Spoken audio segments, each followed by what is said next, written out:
9 lawyers failed, but a simple cleaner found the answers in just 3 minutes. And what the billionaire CEO did next shocked everyone. The day was getting started when she resumed her shift. San Diego's skyline glowed under the pale dawn as WuTech Solutions headquarters buzzed with early activity. Mara Torres clocked in wearing faded blue coveralls, her hair pulled back tightly, eyes sharp despite exhaustion. She pushed her mop bucket across the marble floors, determined to finish before the executives flooded in. Above her, on the rooftop terrace, laughter and music drifted through the vents.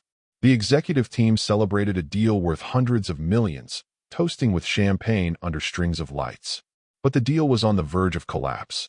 9 of the city's best-paid lawyers had spent days trying to fix a broken contract and failed. Mara moved silently through the halls, mop in hand. She listened carefully. She always listened. The 28th floor boardroom lights burned bright, papers and coffee cups cluttering the table. She paused at the door to clean the glass. Her eyes scanned the documents left behind. Clauses highlighted in red, notes scribbled in frustration. She read upside down, the legal language as familiar to her as the smell of bleach. She spotted the problem immediately. A missing subclause reference invalidated the entire cancellation section. It was obvious if you knew what to look for. She picked up the page to confirm, reading quickly, her mind dissecting the logic like a surgeon. Her heart pounded. This was their entire problem. 9 lawyers hadn't seen it. She wiped the table once more, setting the page back exactly as it was. She didn't belong here. They would never believe a janitor found the answer. She returned to the supply closet on 24. The bulb flickered overhead. She sat on an overturned bucket, unrolled a stack of brown paper towels, and began to write in tight, precise script. She laid out the solution step by step. Corrected clause references.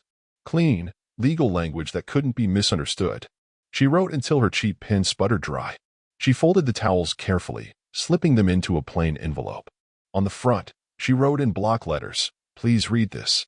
She didn't sign it. She didn't want credit. She wanted them to fix it. At 4 a.m.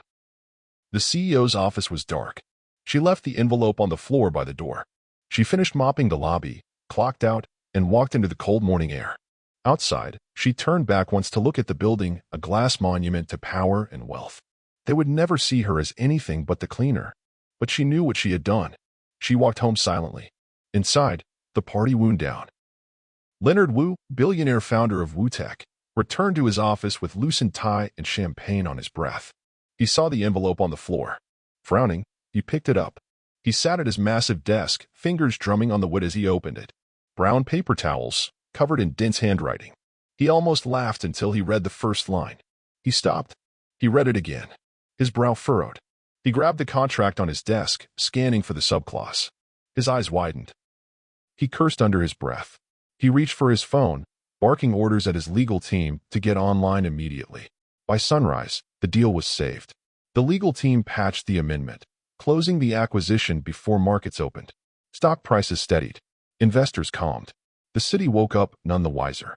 Mara slept in her small apartment, unaware of the chaos she'd resolved. No one called her. No one thanked her. But Leonard Wu remembered. The next evening, Mara clocked in as usual. She pushed her cart through the security gates. This time, the guard stopped her and told her she was wanted upstairs. Panic flooded her. She thought she was fired. She was escorted through gleaming hallways she'd only ever cleaned, past polished walls and framed mission statements about innovation and excellence. She waited outside the CEO's office, heart pounding in her chest. When the door opened, Leonard Wu stood there in his tailored suit, cold-eyed, the envelope in his hand. He looked her up and down. "You wrote this?" he asked. She didn't flinch. She met his gaze. Yes. He didn't speak for a long moment. The room was silent except for the hum of the city outside the glass walls. Finally, he stepped aside. "Sit down," he said. She walked past him, sat in the expensive leather chair reserved for lawyers and executives. Her uniform creaked. She clasped her hands in her lap, waiting. He sat across from her, the envelope on the desk between them. His voice was quiet, dangerous. "Do you know what you've done?" She nodded once. "I fixed your problem." He stared. Then, slowly, he leaned back. The corner of his mouth twitched. "You're not just a cleaner," he said. Mara didn't answer. She didn't need to. The office was silent. He sized her up and told her to leave as she did. Later that same morning, The sun was already bright over San Diego, pouring harsh white light through the headquarters' endless windows. The building was coming alive, people in suits checking their phones, assistants rushing with coffee trays, the quiet murmur of commerce beginning another day. Down in the service wing, the janitor's closet smelled of bleach and old mop water. The light flickered overhead, casting tired shadows on the shelves lined with paper towels and cleaning supplies. Torres stood at the small metal sink, scrubbing her hands as though the ink from the paper towels might betray her. She left the envelope outside the CEO's office hours ago. She hadn't slept since. Her heart drummed hard against her ribs. She tried to slow her breathing, but the fear wouldn't leave. She turned toward the battered mirror on the door and examined herself. Hair scraped back, eyes tired but alert. She felt exposed, fragile.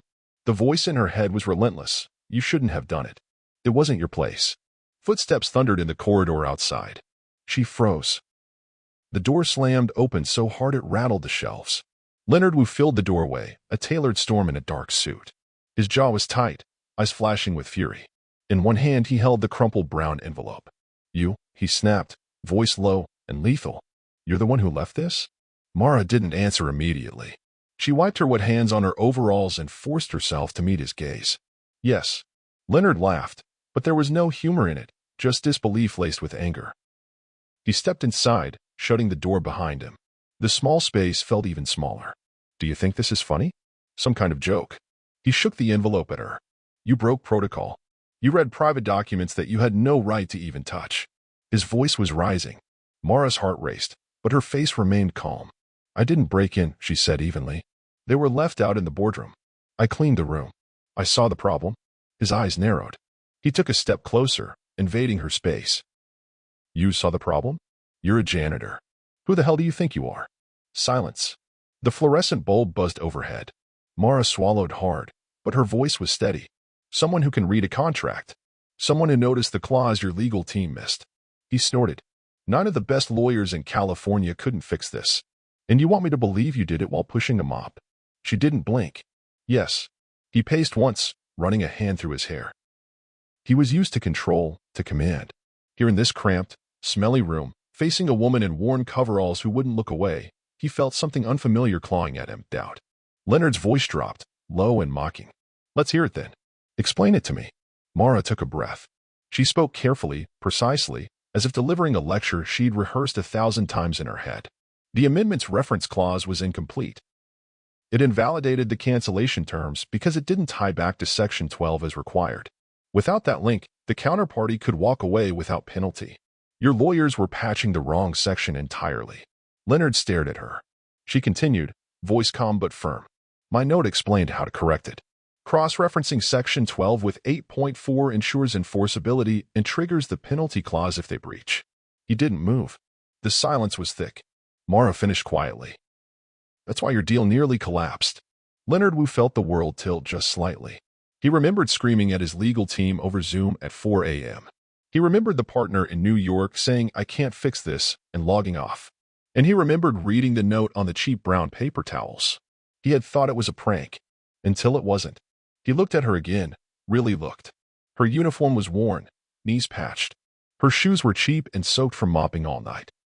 But her eyes were clear, unflinching, even defiant. He felt anger fading into something colder. Who are you? He asked quietly. She hesitated only a second. Mara Torres.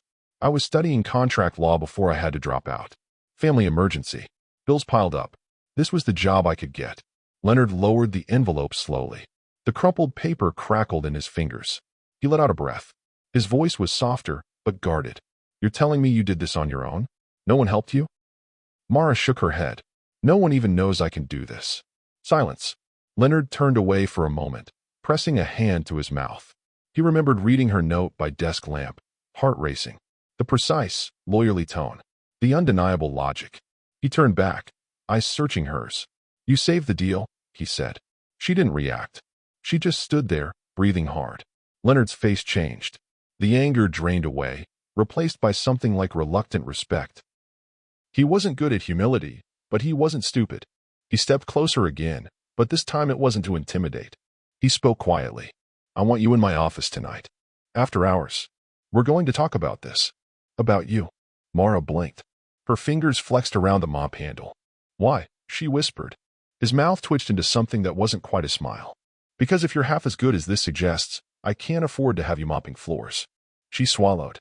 Hope flickered, but fear followed close behind. Leonard reached past her and opened the closet door. Bright light from the hallway spilled in. He didn't look at her as he walked out, leaving her standing there. She let out a shaky breath. Turning slowly, Mara faced the cracked mirror on the door. She saw herself as she really was, worn-out cleaner, invisible to everyone. But behind her own eyes was that spark, sharp, stubborn, unbroken. Her reflection stared back with a question. Was she ready for what came next? She closed her eyes for a moment, then opened them, jaw set tight. Fear and hope battled in her chest. And for the first time in years, hope was winning. The city lay sprawled beyond the glass walls, a constellation of lights twinkling against the black sky. Leonard Wu's private office was perched high above it all, its floor-to-ceiling windows reflecting an empire he'd built from code and contracts. Inside, the lighting was low and warm, casting long shadows over the sleek furniture. The air smelled of burnt coffee and overworked ambition. A single desk lamp illuminated stacks of legal documents, highlighted clauses, and hastily scribbled notes. Mara Torres sat across from Leonard, elbows resting on a cluttered table. Her overalls were gone, replaced by simple slacks and a plain blouse he'd had delivered that afternoon. She still looked out of place here, but not uncomfortable. Her eyes stayed locked on the text in front of her, scanning each line with methodical precision. Leonard sipped cold coffee, watching her. He didn't speak at first. He liked to observe people, test them with silence. But she wasn't rattled. Finally, she spoke, voice steady. "You're paying too much for the indemnity clause." They padded it with unnecessary riders. "Here." She jabbed a finger at the page. "Strike these. You cut costs by $250,000. Leonard raised an eyebrow. He leaned forward, studying the spot she indicated. He couldn't hide the flicker of admiration. "You read this like it's your native language," he said softly. She didn't look up. "I've read worse." He leaned back in his chair, tapping a pen against the folder. "Why help me?" She shrugged. "I need the money. I don't need the credit." He frowned. "That's not normal." She met his gaze now, eyes sharp. "Neither is asking a janitor to fix your legal mess." Leonard smirked despite himself. The room was quiet except for the hum of the city below. He tossed his pen onto the table. "You're good. Too good to be cleaning floors." Mara didn't react. She flipped another page, scanning. "I'm not here to be grateful. I'm here to work. Pay me fairly." He studied her face. There was no pleading in it, only calm resolve. "You want a contract?" he asked. She shook her head. "No. I want cash. Off the books. No attention. You don't put my name on anything." Leonard's brow furrowed. "Why so secretive?" She hesitated, then sighed. "Because the moment they know I did this, they'll never let me near another contract. They'll hate me for making them look stupid." He couldn't argue. He poured them both fresh coffee. Steam curled into the dim air. "You know," he said slowly, "most people would beg for a title, a permanent seat at the table." She met his eyes over the coffee. "Most people care about status. I care about paying my bills and keeping my head down. Don't make this anything else." Leonard went quiet, swirling the coffee in his cup. He admired her bluntness, but he was still calculating. He set the cup down. "You're wasted in the closet. Be my advisor. Confidential. No one needs to know." She lifted an eyebrow. "Confidential advisor. Is that your polite way of saying secret weapon?" His mouth twitched. "You could call it that." She leaned back, arms crossed. "You don't care about people, do you? They're all tools to you. Resources to exploit." His jaw tightened. "It's business. That's the world we live in." She held his gaze. "Doesn't have to be." Silence fell again, heavy but not hostile. Leonard exhaled. "This is why I want you. You see things the way they are, but you want better. That's valuable." Mara didn't soften. "Pay me fair. Treat me fair. That's all." He nodded slowly. "Agreed." They shook hands over the table, fingers locking like a truce. Outside, the city kept glowing. Inside, the two of them pored over contracts deep into the night, words and arguments filling the hush of that glass tower, sparring, aligning, seeing each other not as boss and cleaner, but as equals who understood the price of survival. Rumors have a way of crawling through corporate halls faster than any email blast. Within days, whispers about Leonard Wu's so-called secret consultant had seeped into every corner of WuTech's sleek headquarters. Executives smirked over coffee, speculating who the mystery genius could be. Some imagined a seasoned legal shark flown in from New York. Others joked about Leonard grooming his heir apparent. But when the truth leaked that it was Mara Torres, the overnight janitor in faded blue coveralls, the laughter turned sharp and cruel. They didn't hide it. In meetings, senior counsel dropped snide remarks with pointed stares. Any other cleaning tips for us today? One lawyer sneered as Mara entered the conference room. An HR director snorted audibly. What? Did she learn contract law in the broom closet? Mara didn't respond. She sat at the far end of the table, flipping through the same dense legal contracts they did. Her hair was tied back neatly. She wore plain clothes that made no attempt to blend in. She spoke only when asked, her voice calm, precise, impossible to ignore. Leonard watched it all, face unreadable. But the tension built like a thunderhead. They didn't want her there. She wasn't licensed, wasn't one of them. She was an embarrassment, a challenge to their expensive credentials and polished arrogance. Still, she kept showing up. Late nights in Leonard's office turned into mandatory strategy sessions with the whole team. Mara would sit under the warm lamplight while the city glowed behind the glass. She argued points, corrected flawed assumptions, and laid out airtight strategies in language even the accountants understood. Some listened grudgingly, as narrowing with reluctant respect. Others doubled down on disdain. The ugliest came from Victor Hahn, the head of corporate development. He was well-groomed, silver-haired, and a master at weaponizing civility. In meetings, he'd lean back in his chair, eyebrows raised, smiling as he said, "Of course, if our cleaner has a better idea, do enlighten us." Leonard rarely interrupted, but his jaw would clench so hard the muscle jumped in his cheek. Mara never rose to it. She'd push her notes forward without comment, letting the logic speak for itself. But Victor wasn't content with insults. He sabotaged her work. It happened during negotiations with a crucial acquisition target. Mara had devised a careful clause structure to protect WuTech from hidden liabilities.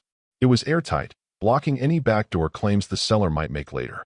Victor got the final draft before sending it to the seller's counsel. He changed it.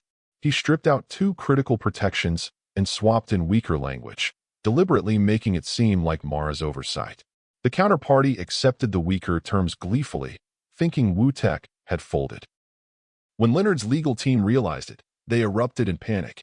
Millions were at risk, and their entire position in the acquisition was compromised. Mara was summoned to the 30th floor conference room, where the partners and executives waited like a tribunal.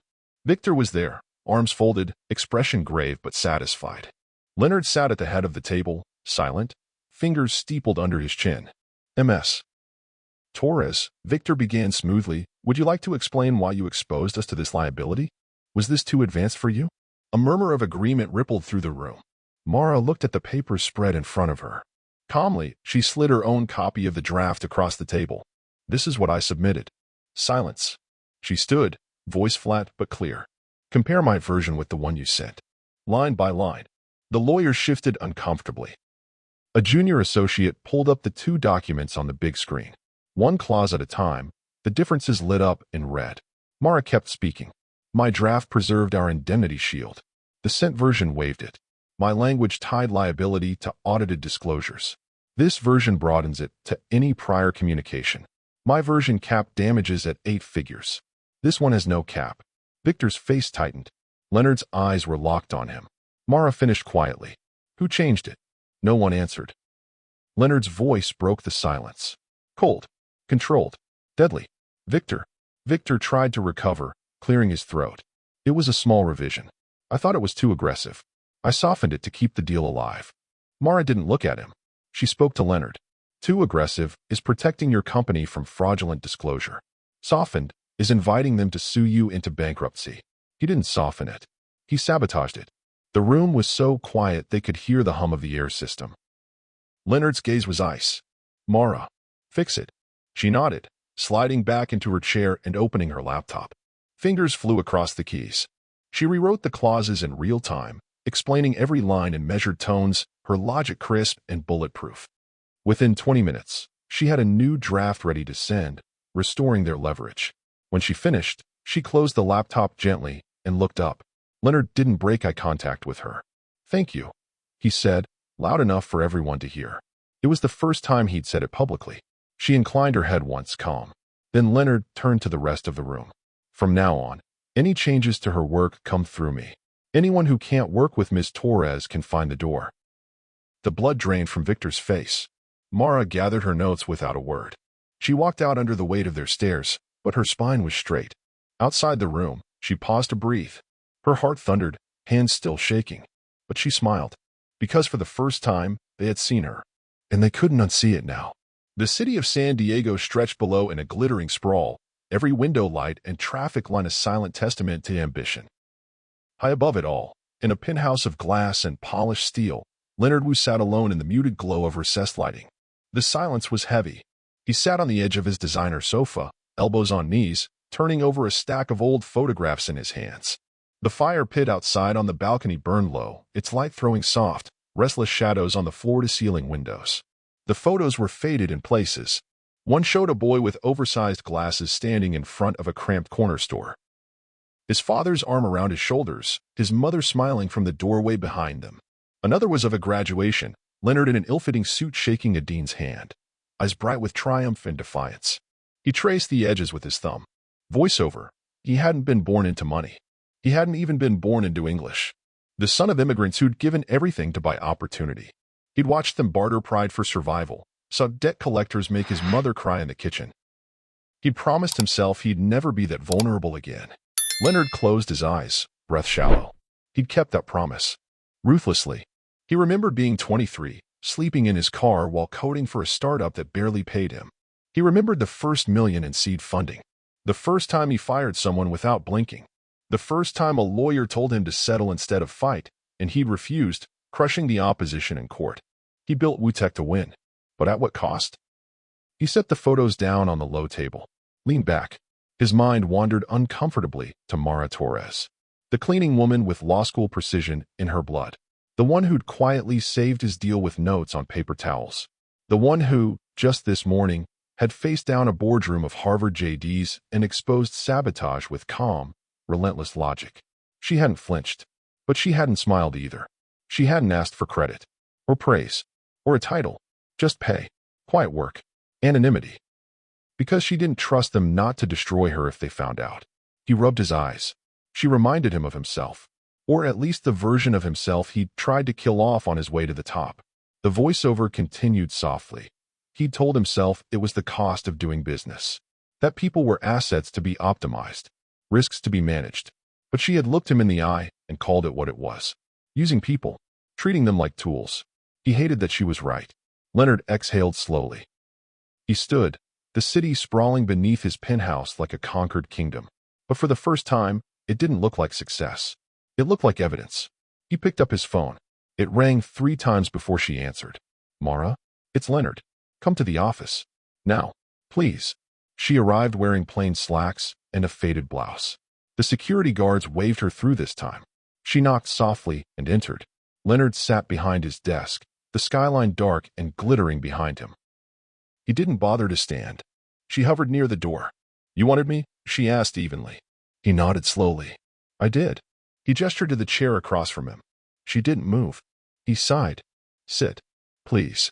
Finally, she did, arms folded loosely in her lap, eyes wary. Silence spread between them. Leonard broke it first, voice low. Do you know why I wanted to see you tonight? She shrugged. To lecture me about embarrassing your team? He flinched. No, he shook his head. Not this time. Mara watched him carefully, waiting. He inhaled deeply. I owe you an apology. She blinked once. Said nothing. Leonard continued, the words foreign and heavy on his tongue. I've treated you like a tool. A secret weapon to use against my rivals. I thought I was being smart.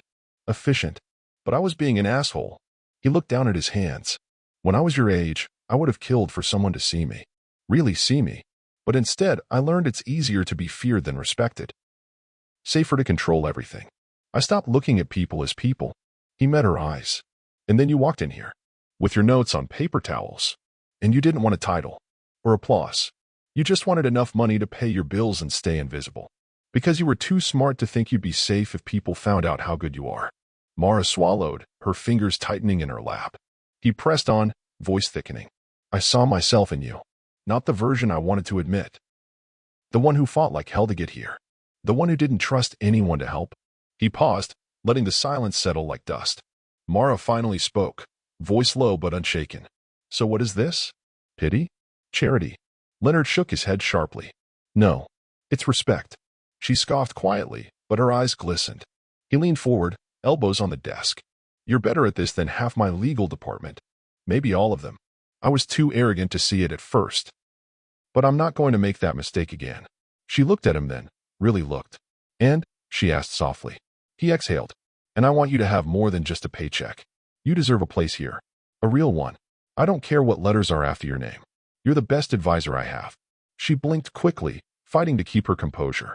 Leonard's voice lowered even more. You said you don't want credit. I get it. But you should have safety, security, choice. I want to give you that. Because you've earned it. Mara hesitated, eyes searching his face for the lie. When she found none, her shoulders dropped a fraction. She spoke, voice trembling slightly. I don't trust you. He nodded, pain flashing in his eyes. I know. I wouldn't either. Silence fell again, deep and complicated. Then she whispered, but I want to. He swallowed hard, forcing down the lump in his throat. Good, he said hoarsely. That's a start.